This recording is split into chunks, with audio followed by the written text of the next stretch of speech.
나라가 주의 것입니다. 열방이 주의 주제의 주님의 것입니다. 그런 고백이 담긴 찬양 감사합니다. 어제 재직 수련회 50명이 참석했습니다. 제가 유인물을 50분 만들었거든요. 좀 믿음이 좀 약해가지고 60분 만들 걸. 60분 60명 올 텐데 하여튼 딱 50명. 그래서 강력한 팀워크, 성숙한 공동체를 세우는 길, 이 제목으로 제가 강의를 했습니다. 이 재직수련회 매년 하잖아요. 그러니까 30회, 1년에 2번이면 100번 정도 강의를 했어요. 강의를 하고 난 다음에 이제 그 다음에 이제 또 리더들이니까, 재직들이니까 또 자기소개를 쭉 했어요. 거기에 이제 강의와 자기소개 2시간 딱 맞췄고 점심식사 마쳤는데 조금 제가 아쉽다 생각 들었어요. 평소에 하던 대로 좀 해야 되는데 강의했으면 워크숍을 해야 될 거 아니에요, 그죠? 그럼 팀워크, 강력한 팀워크를 이루기 위해서, 성숙한 공동체를 이루기 위해서 그러면 팀 나누어서 워크숍을 해야 되는데 거기에 조금 안 돼서, 이것도 훈련인데 좀 시간 좀 세이브해서 점심 먹고 그래도 1시간 하면 되잖아요. 아니면 그 오전 2시간 내로 강의하고 워크숍하면 되잖아요. 좀 거기 못한 게 좀 아쉽다. 이제 아쉬워요. 제가 이 시점에 대해서는 뭐든지. 오늘 설교도 오늘 이제 마지막, 설교다운 설교는 오늘 마지막이잖아요. 이제 좀 아쉬워요. 이제 물론 이제 은퇴하고 또 다른 데서 설교하면 하겠지만은 이 교회에서는 또 요새는 점점 이제 아쉽고 섭섭하고 그런 마음이 듭니다. 어제 강력한 팀워크, 제 강의 요지는 이런 거예요. 팀워크를 잘 하도록 만들어주는 게 좋은 리더십이고요. 리더는 다른 거 없어요.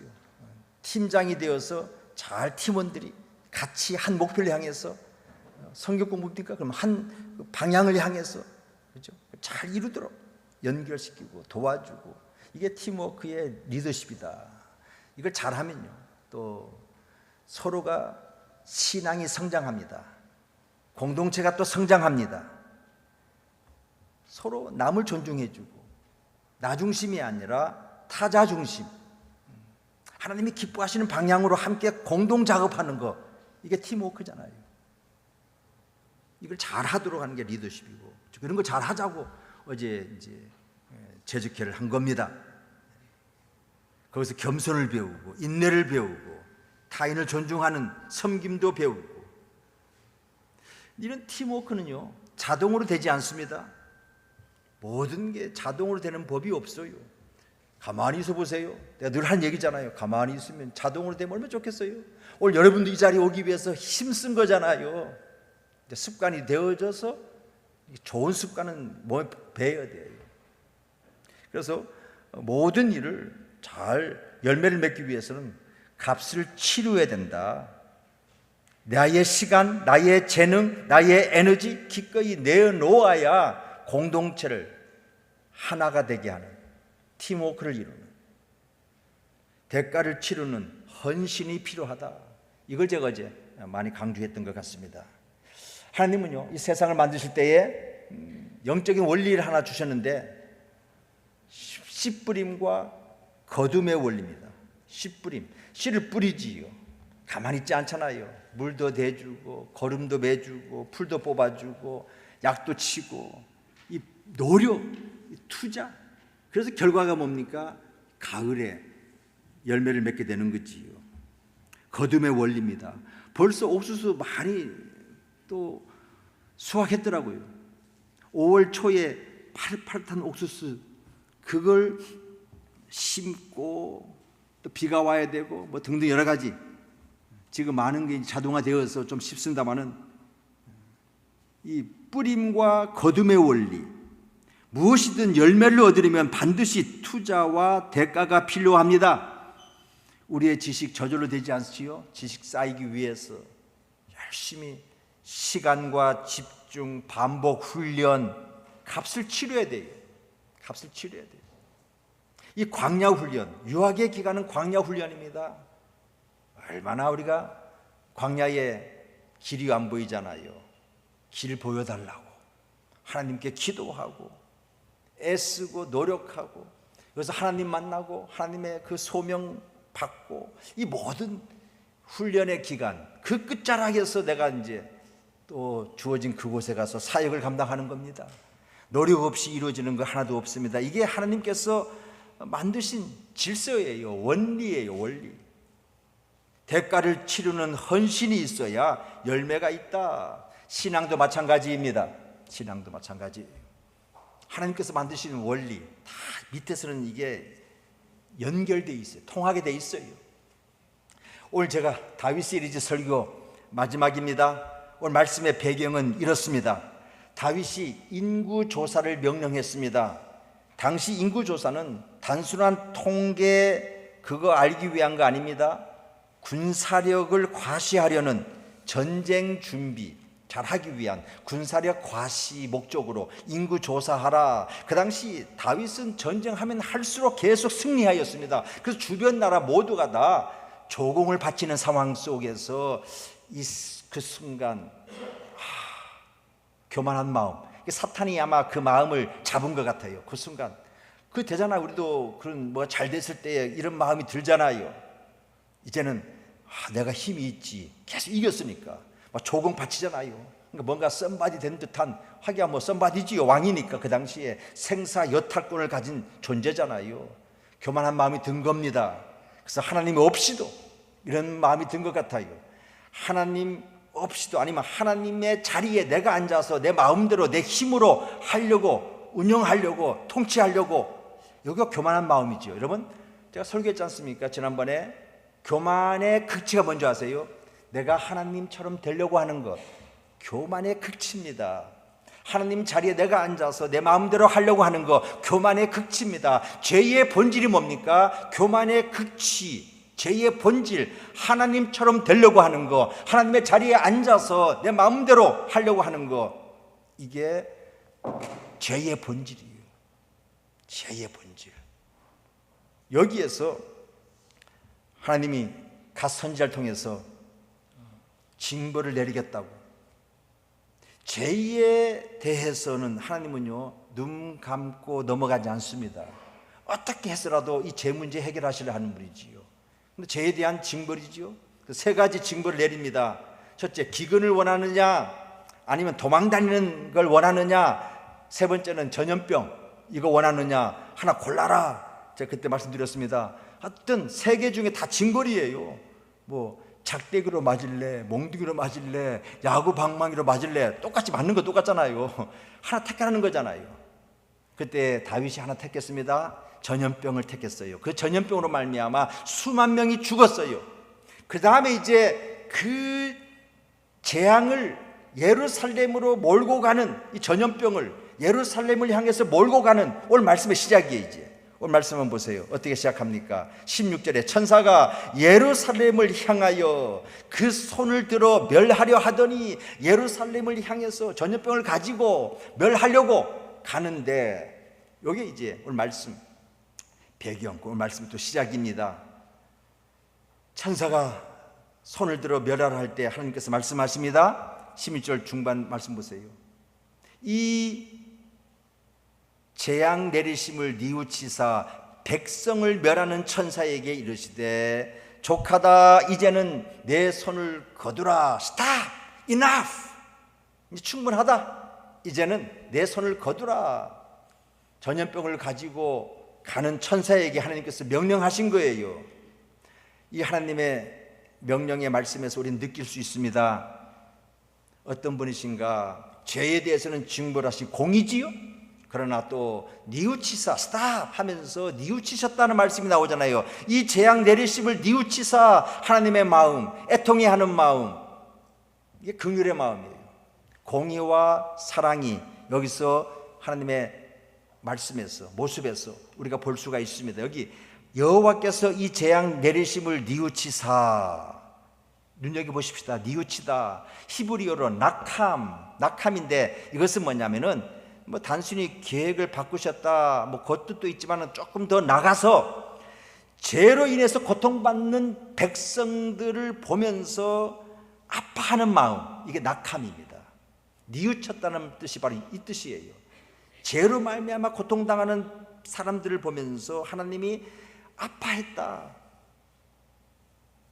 전능하신 하나님께서 어떻게 뉘우칠 수 있는가 질문 만들 수 있죠.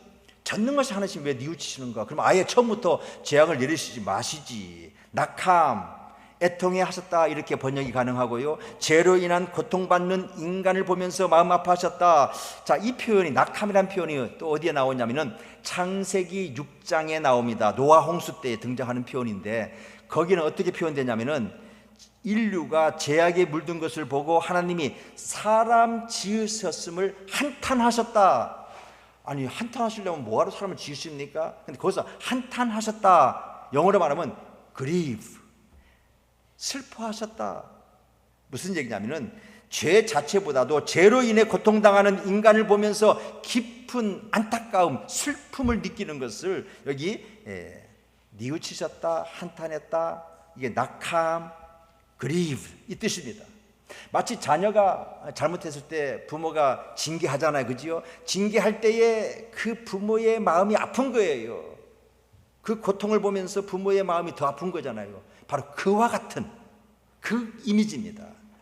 제가 미국에 와서 좀 오래된 얘기지만은 자식을 키울 때에 이제 어디 식당에 간 것 같아요. 근데 미국 아이인데 그 미국 아이도 보니까 뭐 막 때를 쓰고 막 울더라고요. 우리 한국에만 열심히 우는 게 아니고 미국에도 열심히 막 울어요. 막 우니까 얼마나 그 부모가 막 당황합니까? 그러니까 근데 한 가지 제가 배운 게 있어요. 그 아이를 데리고 갔는데 화장실 데려가더라고.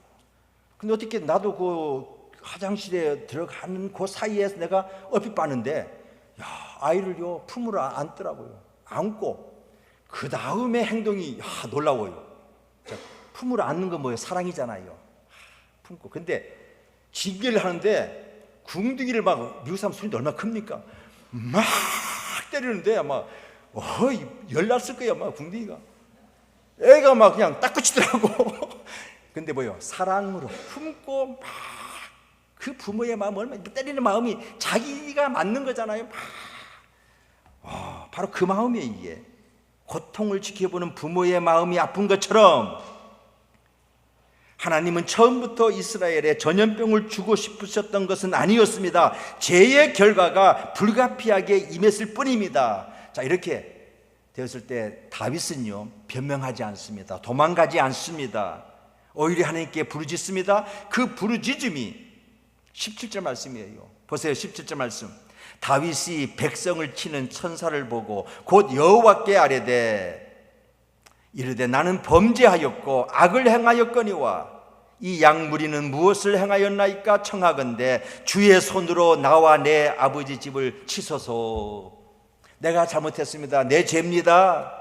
저들에게 돌리지 마시고 내게 나를 치소서. 이게 다윗이 하나님께 부르짖은 기도 내용입니다. 여러분, 다윗의 신앙이 위대한 이유 중에 또 하나가 뭡니까? 하나님의 마음을 품었다는 겁니다. 그 고통을 내가 대신 짊어지겠습니다. 하나님의 마음이 뭡니까? 저들의 백성의 죄를 해결하기 위해서 너무나 슬프잖아요. 뉘우쳤다, 한탄했다. 그래서 당신이 직접 해결하시기 위해서 내려오신 거잖아요. 하나님이 직접 이 땅에 내려오신 분이 바로 예수님이잖아요. 예수님이 십자가상에서 모든 죄를 짊어지시고 그러니까 나를 치소서, 내게 벌하소서. 이게 십자가적인 신앙입니다. 다윗은 단순한 용기가 아니라 하나님의 애통을 공감한 마음을 가졌어요.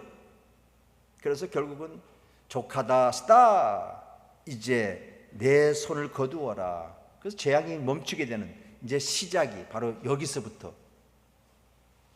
예수님이 바로 그런 분이었습니다. 내게 그래서 십자가에서 모든 인류의 죄를 짊어지시고 그 고통, 그 하나님의 징벌 다 받으셨어요.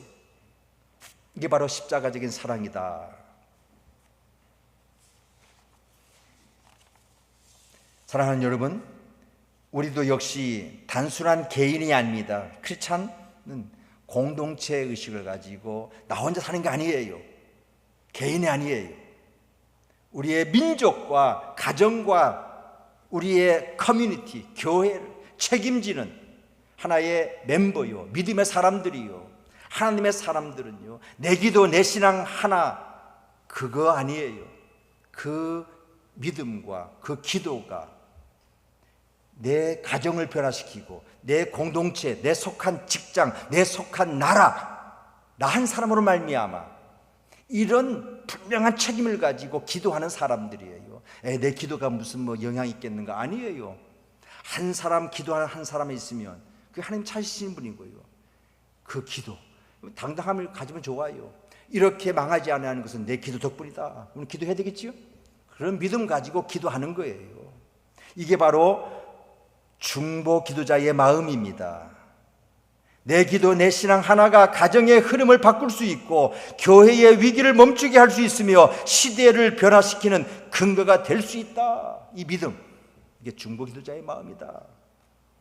그 아픔, 그 힘듦, 타자의 그 어려움 내 것으로 느끼는, 그 죄로 말미암아 고통하는 것을 애통해하는 그 마음, 하나님의 마음이고 우리도 그 마음 닮아서, 그래서 그 내 마음으로 느껴지면, 그 아픔이 느껴지면 그 기도가 절절하지 않겠냔 말이지요. 근데 별로 아픔도 안 느끼면 중보 기도가 나오겠어요? 그냥 문의는 나오겠지요. 목사니까 기도는 하겠지요. 그러나 능력은 있겠어요? 그런 자세가 되어야 된다. 저는 분명히 선포합니다. 한 사람의 신앙이 한 민족을 구원할 수 있다. 다윗 한 사람이 믿음이 온 나라를 덮친 전염병을 멈추게 했듯이 한 사람의 신앙이 가정의 고통을 멈추게 할 수 있고, 일은 하나님께서 하시지만 그 근거를 하나님 앞에 제시하는 것은 저와 여러분들, 우리 한 사람의 믿음인 줄로 믿습니다. 다윗이 그 역할을 감당했어요. 한 사람의 기도가 한 시대의 방향을 바꿀 수 있습니다. 그 한 사람이 바로 저와 여러분, 우리가 되어야 될 줄로 믿습니다. 하나님은 다윗의 이 신앙을 보시고 재앙을 멈추시기로 작정하십니다. 이 기도를 들으시고, 말씀 보세요. 제일 마지막에 뭐라 그랬습니까? 이 기도를 들으시고, 25절 제일 마지막 절 말씀 보세요. 기도를 들으심에, 기도를 들으시는 하나님이십니다. 그래서 하나님은 다윗의 이 기도, 이 신앙을 보시고 재앙을 멈추시기로 작정하십니다. 그리고 하나님은 갓 선지자를 통해서 다윗에게 해결책을 주십니다. 그냥 하나님께서 그냥 이 자리에서 그냥 멈추시면 좋겠지만은, 하나님은 항상 또 스토리를 만들어 가시고 또 드라마틱하게 만들어 가시고 거기 우리가 동참하는 거예요. 그냥 뭐 예수님 보내지 마시고 하늘 위에서 그냥 여기 다 구원받으라 하면 될 거 아니에요. 그거 아니잖아요. 그럼 또 재미가 없잖아요. 그죠? 드라마틱한 하나님은요, 역사의 주인공이시고 역사의 주인이신데 이 역사를 가만 보면 참 이게 신묘맞직하게 운행하고 있어요.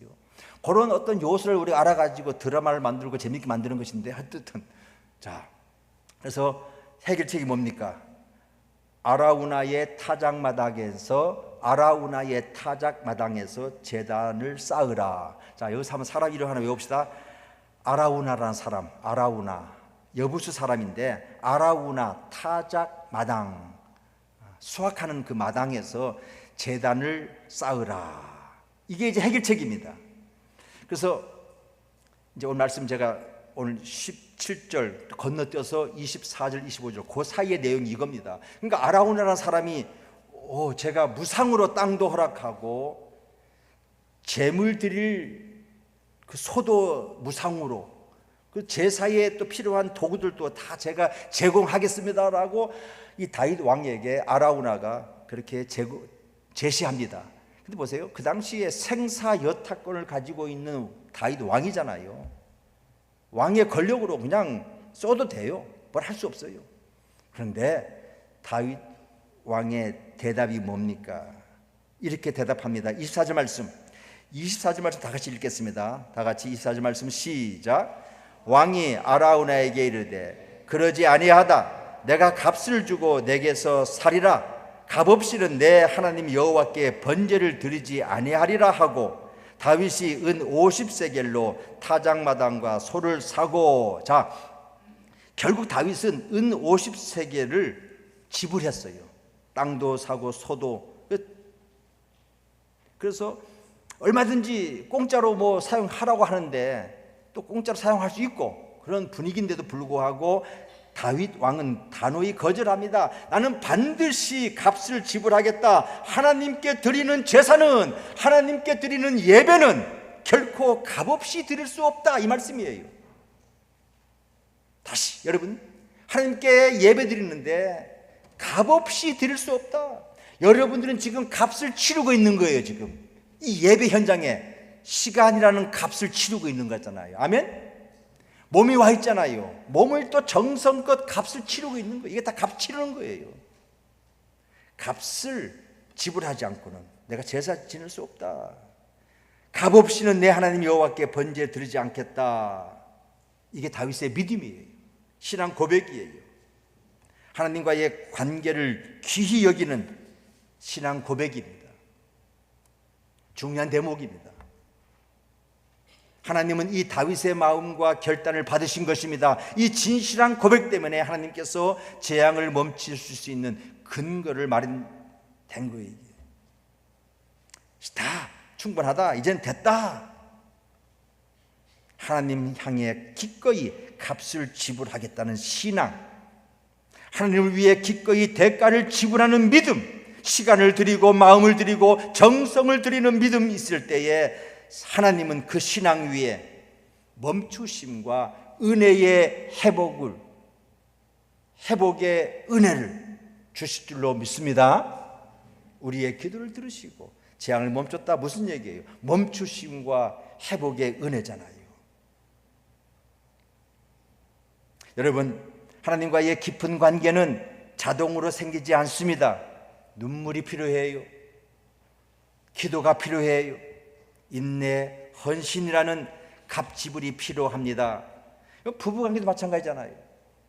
부모와 자녀의 사랑도 값이 지불될 때에 깊어지듯이 하나님과의 관계도 우리가 시간을 드리고 마음을 드리고 꿈과 계획을 드릴 때에 하나님이 더 소중하시고 더 존귀하시고 참 내게 있어서 귀중한 분이시고 나의 모든 것 되신다는 우리의 심령 주의 것이니 이러한 찬양이 나오는 것이고요. 여러분, 신앙생활 복잡하지 않습니다. 아주 심플합니다.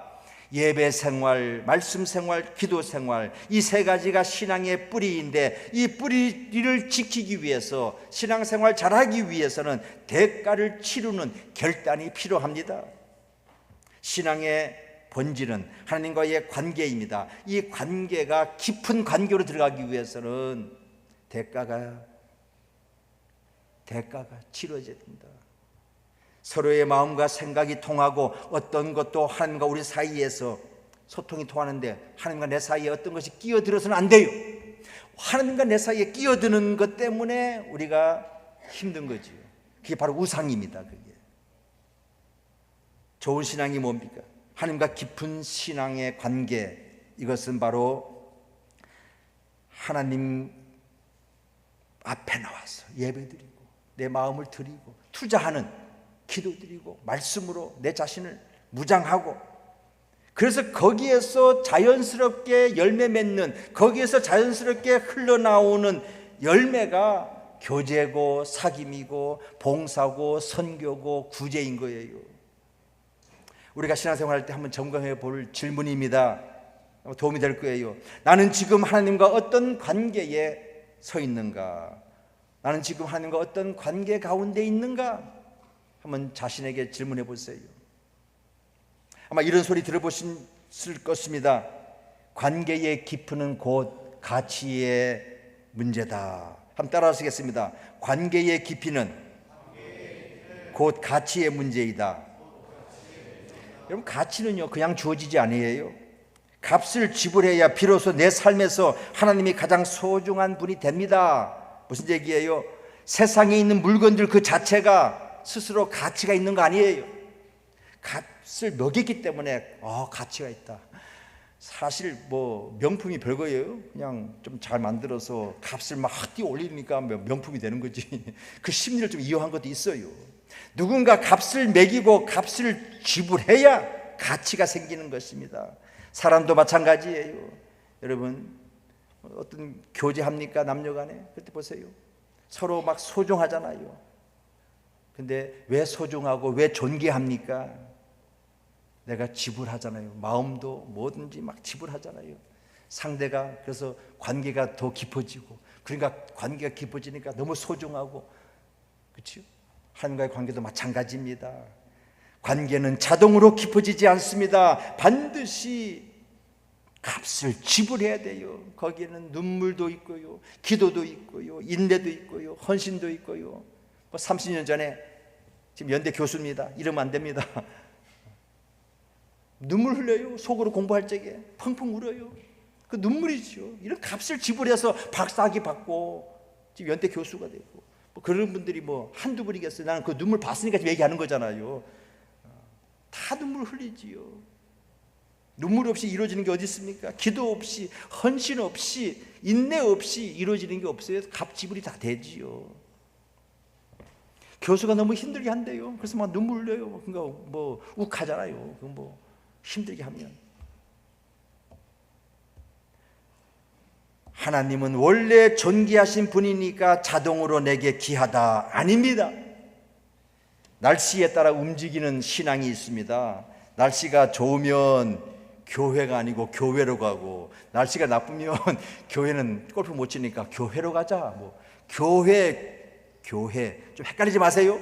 날씨 따라 움직이는 신앙, 하나님이 중요하지 않고 날씨가 더 중요하다는 거잖아요. 그럴 수 없어요. 그런 사람에게 무슨 신앙의 능력이 있겠습니까? 기분에 따라 움직이는 신앙이 있습니다. 기분이 좋으면 교회에 가고 기분 나쁘면 안 갑니다.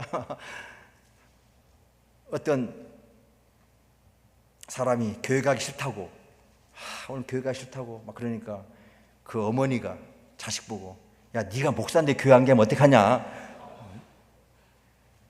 목사도 교회 가기 싫어요. 기분 나쁘면 가기 싫다니까. 하나님이 아니라 자기 감정이 신앙의 기준이 되는 거예요. 이 강단에 서서 설교하잖아요. 기분 따라 한다 그러면 저는 아마 목회 한 1년 못했을 것 같아요. 10년도 못했을 것 같고. 초창기 얘기입니다. 예배 이제 준비하고 예배 드리러 이제 쑥 들어오는데, 목사님 잠깐만요. 좀 뭔가 난 또 좋은 소식인가 하고 이제, 왜요? 했더니, 목사님 이 주보 보세요. 제 이름이 왜 이렇게 됐어요? 제 이름이 왜 없어요? 참 지혜가 없는 사람이야.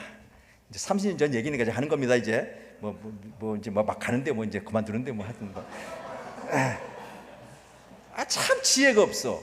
설교 끝나거나 예배 끝난 다음에 해도 괜찮잖아. 이왕 벌어진 건데. 그 예배 전에 그래. 목사님 잠깐만요. 왜 제 이름이 없어요? 어쩌고. 그러면 제가 얼마나 막 인간인지라 힘들지 않겠어요? 그래서 주여 하고 올라오는 거지. 여기 올라오고, 그래서 성령이여 잡아주옵소서 하고 해야 되지. 그 기분 나쁘다고 그냥 쏙 집에 가버리면, 한번 망신 주고 싶었어. 내가 그냥 좀 그 사람 좀 그냥 해주고 싶었는데 그냥 내가 참았지. 그렇잖아요. 그거 기분 따라 하는 거 아니란 말이에요. 하나님이 아니라 자기 감정이 신앙의 기준 되어서는 안 돼요. 체면 따라 움직이는 신앙도 있습니다. 하나님 만나러 오는 게 아니라 내가 장로니까 권사니까 안 가면 또 사람들이 또 전화할 테고 물어볼 테고 집에 찾아올 테고 여러 가지 체면 때문에, 그죠? 하지요. 경건의 모양은 있더라고요. 목사에도 그런 게 있어요. 근데 경건의 모양이 있지만 그러나 능력이 없어요. 투자가 있어야 돼요. 마음이 투자가 돼야 되고, 관계가 깊어지는 비결입니다. 신앙 좋은 사람들 공통된 고백은 이렇습니다. 나는 주님을 세상 어떤 것과도 바꿀 수 없습니다. 이런 고백하는 사람들은요, 고난이 있더라도, 고통이 있더라도, 하나님 이 고통을 통해서 주님을 더 알게 하시니 감사합니다. 이 고통조차도 제가 인내하겠습니다. 여기에서 하나님의 음성 듣겠습니다. 이런 해석으로, 메시지로 나가게 되지, 와이미 이렇게 하지 않습니다. 왜요? 이유는 주님이 가장 귀하기 때문에, 소중하기 때문에.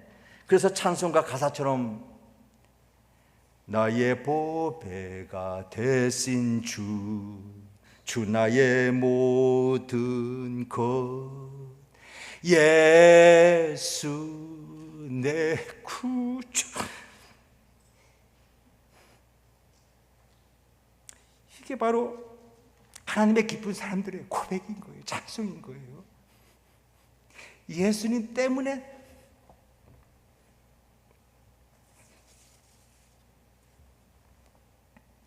여러분, 무엇으로 하나님께 값을 지불할 수 있을까요? 시간으로. 그래서 우리가 묵상하고 기도하고 섬기고 구제하고 다 그 시간이 필요하잖아요. 이것도 하나님을 사는 값을 지불하는 거예요. 인내로 고통과 시험 자리에서 믿음을 지키는 것, 이것도 값 지불하는 거예요. 인내가 필요해요. 값 지불하는 거예요. 제가 이렇게 좀 눈물이 좀 많아서 죄송합니다만은, 제가 다음 주 제가 은퇴한 날인데 그때는 눈물 안 흘릴 거예요. 제가 근데 모르지요. 또 하여튼 눈물 많은데, 여러분 참 이제 뭐 거의 뭐 이제 설교 이제 마지막이니까 좀 길 거예요. 오늘은 좀. 어제 내가 좀 길게 할 걸 잘못했어. 내가 마음이 약해가지고 2시간밖에 안 했는데. 억울한 일 많아요. 근데 기분 따라 하지 마세요. 오해 목회하는데 참 많아요. 그런데 하나님이 나를 세우셨잖아요. 사람 보면 안 돼요. 그 억울한 오해들이 많은데 변명할 기회가 없어요. 기회도 주지도 않고요. 그럼 거기서 끝나면 참 그만둬야 되잖아요. 근데 하나 위로받는 게 뭔지 아세요? 하나님이 나를 보시고 하나님이 나를 아시기 때문에 그게 위로가 되는 거예요. 아멘. 신앙은 끝까지 하나님 바라보는 거예요. 사람으로서는 위로가 되는 듯 하지만은 절단코 위로가 될 수 없어요. 하나님이 내 사정 아시지? 그게 결국은 인내할 수 있는, 그래서 그 인내 하나님 바라보면서, 그게 하나님을 사는 비결입니다. 몸과 삶으로 값을 지불할 수 있습니다. 육체적인 수고와 섬김으로. 우리 집사님들 금요일마다 부엌에서 얼마나 헌신합니까? 몸으로. 그게 다 값지불하는 거예요.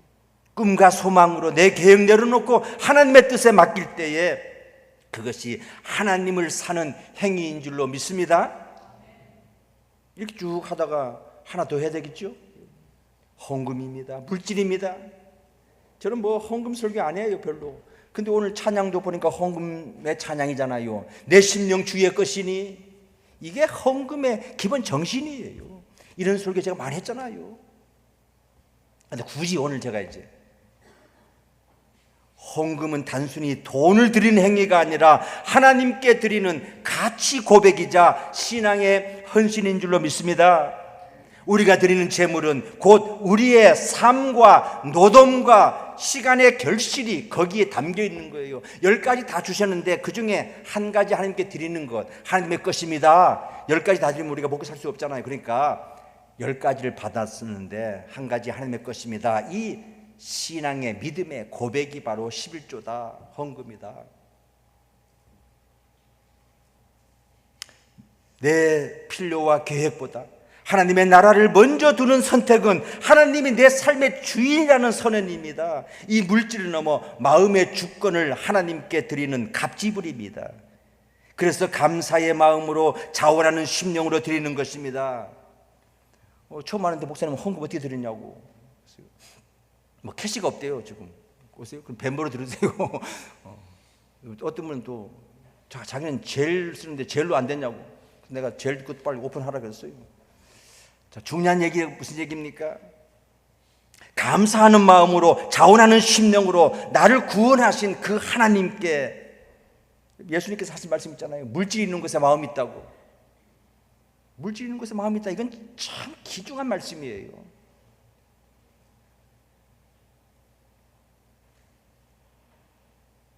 따라서 헌금은 하나님께 주님이 제 생명과 물질의 주인입니다. 저는 주님을 위해 기꺼이 값을 지불하겠습니다. 하고 고백하는 믿음의 행동. 이게 헌금입니다. 우리가 하나님을 위해 지불한 값은 결코 사라지지 않습니다. 다윗의 이 값지불하고 산 이 아라우나의 그 타작마당이 오늘의 어디가 된 줄 아세요? 그게 바로 솔로몬의 훗날의 솔로몬의 성전터가 된 거예요. 다윗이 값없이 드리지 않겠다고 고백하며 지불한 그 순간을 하나님이 이스라엘 역사에 길이 남는 성전의 자리로 바꾸셨습니다. 신앙은 값을 지불하는 것입니다. 공짜로는 하나님과 깊은 관계를 맺을 수 없습니다. 값 지불이 있을 때 하나님이 내 삶에서 존귀한 분이 되십니다. 그때 하나님은 족하다, enough, stop, 멈춰라, 우리의 기도에 응답을 하시는 겁니다. 신앙의 능력은 값 지불에서 나옵니다. 눈물과 인내, 섬김과 헌신으로 하나님을 사는 여러분 되시기를 주의 이름으로 축원합니다. 자, 우리 김대지 목사님 너무 참 내가 마음에 들어요. 어떤 면에 마음에 드느냐? 그러니까 설교를 다 끝나고 나서 그 다음에 이제 찬양하자는 거죠. 다 주제 설교 맞는 게 난 너무 부러웠어. 나도 한번 해봤는데 그건 내 옷이 아니더라고. 그래서 기도 응답 받았으면 내가 못하는 걸 후임자가 했어. 나 그거 하고 싶었는데 한번 했어요. 했는데 내 옷이 아니어가지고 한 10년 전에 좀 했는데 그래서 오늘도 내가 한번 그래도 옷이 안 맞지만 해볼까 하다가 제가 그냥 거둡니다. 내가 평소에 내 하던 대로 하겠습니다. 이때는 어떻게 하냐? 주 예수보다 귀한 분은 없네. 이 찬양 부르면 딱 맞잖아요. 그렇죠? 그리고 이제 고백하는 거예요. 결단하는 거예요. 주 예수보다 더 귀한 분은 없네. 타이밍은 요때 딱 맞지만은 제가 좀 자제를 하고 마지막 찬송이 이 곡을 부를 거예요. 그때 말씀 받은 거 또 찬양하면서 또 결단도 하시고. 자, 오늘 말씀은 평소에 하던 대로 오늘 설교를 통해서 여러분 떠오르는 거 있지요? 떠오르는 거 붙잡고 기도하는 거예요. 기도하는 방법 중에 제가 매주마다 떠오르는 거 붙잡고 기도하세요. 별거 다 떠오를 거예요. 이 말씀과 연결시켜서 떠오르는 것도 있겠지만은, 근데 이 말씀인데 또 이상한 거와 것이 떠오를 거예요. 그러나 그 붙잡고 이거와 연결시켜서 기도하는 훈련 해보세요. 기도 제목이 없다고요? 아니에요. 우리는 생각이 계속 눈만 감으면 떠오르잖아요.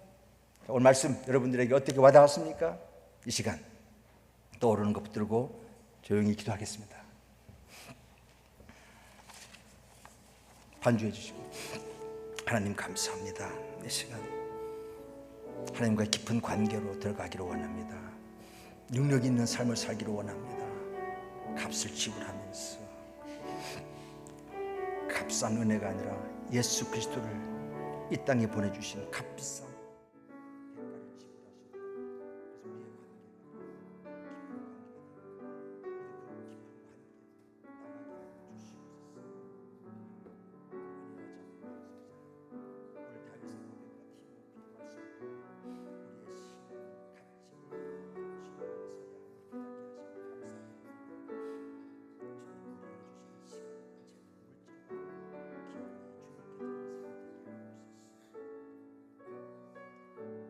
은혜와 자비가 풍성하신 하나님, 오늘 다윗의 고백과 티모피의 말씀을 통해 우리의 신앙이 값지불의 헌신 위에 서야 함을 깨닫게 하심을 감사합니다. 주님, 우리에게 주신 시간과 재능, 물질과 꿈을 기꺼이 주님께 드리는 삶이 되게 하옵소서. 그래서 하나님과의 깊은 관계가 되어서 능력 있는 삶이 되게 하시고, 능력 있는 신앙생활 되게 해주시고, 능력 있는 그 사람들에게 선한 영향력을 끼치는 리더십들로 세워 주옵소서. 우리의 헌신과 눈물이 주님의 영광을 드러내며 가정과 교회 이 땅의 회복을 이루는 씨앗이 되게 하시고, 우리의 삶을 통해 족하다 이제는 멈추어라 말씀으로 응답하시는 하나님의 은혜와 평강을 우리 모두 경험하게 하옵소서. 예수님의 이름으로 기도하옵나이다. 아멘.